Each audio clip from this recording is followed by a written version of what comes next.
Сәлем баршаңызға. Менің каналыма қош келдіңіз. Бүгін сіздерге CapCut приложениесінде фото арқылы монтаж жасап, видео жасап үйренеміз.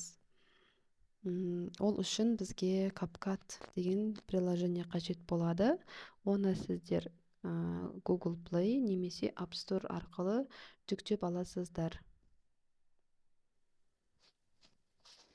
CapCut басқан уақытта дәл осындай бет ашылады. Осы қатарда сіздің жасаған өзіңіздің видеоларыңыз тұрады. Ал жаңадан видео жасау үшін новый проект дегенді басасыз.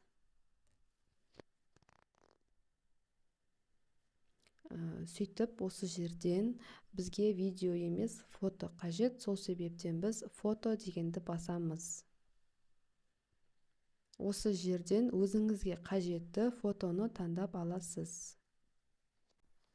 Мен осы суретті аламын, үстінен басамын, добавить деген батырманы басамын. Басқан сәтте CapCut приложениесі осындай болып ашылады.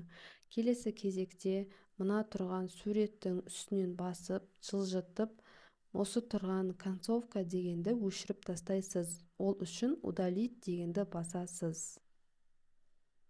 Келесі кезекте мен осы суретті таңдадым, сіз өзіңіздің суретіңіздің үстінен басасыз.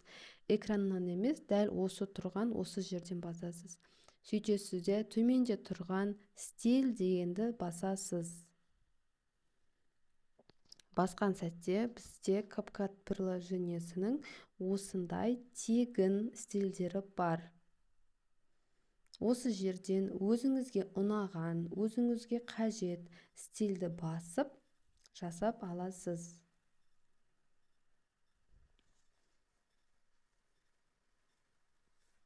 CapCut приложениесімен жұмыс жасайтын болсаңыз, интернет жақсы ұстайтын жерде отырып жұмыс жасаңыз. Немесе әдемі жұмыс жасай алмайсыз. Осылай ойланып тұрып алады. Мені бізге жасап берді. Енді жоғарыда тұрған плейді басамын, сөйтіп менің суретім қалай өзгерді, соны көріп аламын.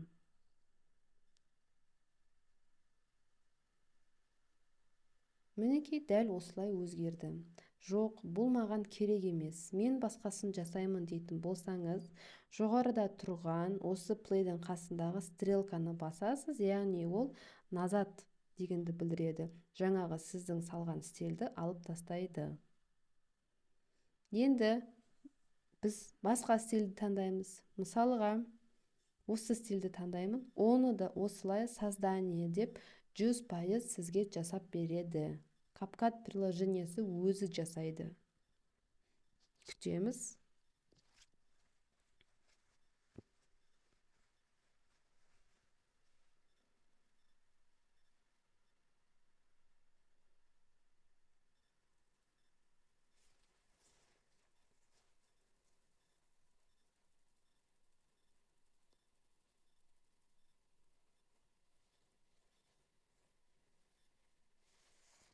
Мінекей бізге жасап берді. Енді қайтадан видеоны басына жылжытамыз, плейді басамыз, сөйтіп қарап шығамыз. Мынау өте керемет екен. Маған ұнады. Мен төменде тұрған галочканы басып, дәл осы стильді сақтап аламын өзіме. Тек стильді сақтап аламын. Сақталынды. Енді осы видео бұдан да әдемі болу үшін мен бұған не қосамын? Әрине аудио, музыка қосамын. Ол үшін добавить аудио деп басамын. Осы жердегі звуки бөлімін басасыз. Басқан сәтте дәл осы тұрған TikTok'ты емес, екінші файлыды басамын. Осы жерде менде извлечено деген қатар бар. Ол жерде менің видеодан жүктеп алған музыкаларым бар. Ал с устройства деген ол менің өзімнің ұялы телефонымдағы музыкалар. Мен осы жерден извлечено деген жерден өзіме қажетті музыканы таңдаймын. Капец. Дәл осы музыканы таңдайын. Сөйтемін де плюс батырмасын басамын.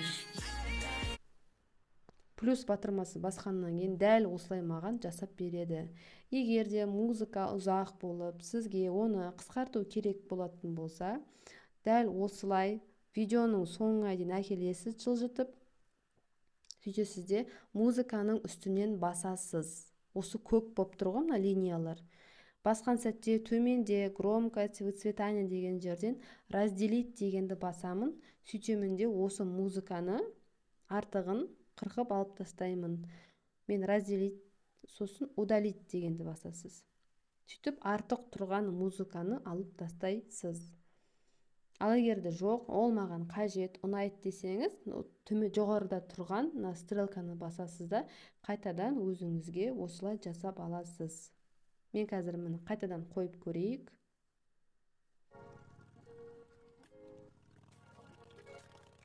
Мінеки көріп тұрсыздар, музыка тым ұзақ. Мен алам қазір. Осы жерден алдым. Мен аны былайынан қырқып тастайын да. Алдыңғы бөлігін алып тастаймын да. Мына музыканың үстінен басып тұрып жылжытамын видеоның басына. Енді қайтадан қоямыз, тексереміз.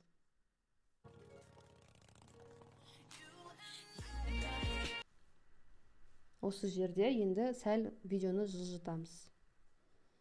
Созамыз, яғни аяғына дейін. Чтоб жаңағы музыкаға сәйкес болу үшін қайттан қосамыз.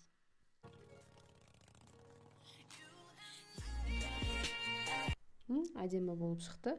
Музыканың артық жерін дәл осылай қойып, ана видеомен бірдей етіп, артығын алып тастаймын. Енді қайтадан қоямын.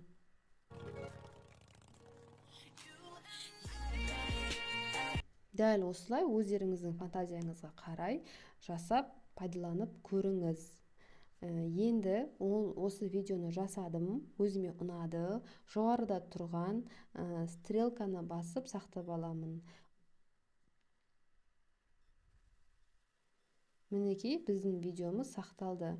Ал егер де сізге осы тұрған обложкасы ұнамаса, қайтадан назад дегенді басасыз да, обложка деген жерге кіресіз. Сөйтіп, өзіңізге қажетті обложканы таңдап аласыз. Мысалға, мен осы толық болып тұрған толығымен суретті аламын да, сохранить дегенді басамын. Енді мен қазір осыны сохранить етілгенде, дәл сол суретпен сақталады. Готово дегенді басамын. Дәл осы видео сіздің сотовый телефоныңызда, ұялы телефоныңызда, галереяда сақталады. Видеом пайдалы болса, сізге ұнаса, каналыма тіркеліңіз, подписацияны басыңыз, лайк басыңыз. Сұрақтарыңыз болса, ұнап жатса, комментарийде қалдырып кетіңіз, міндетті түрде жауап беремін. Келесі видеомда кездескенше сау болыңыз.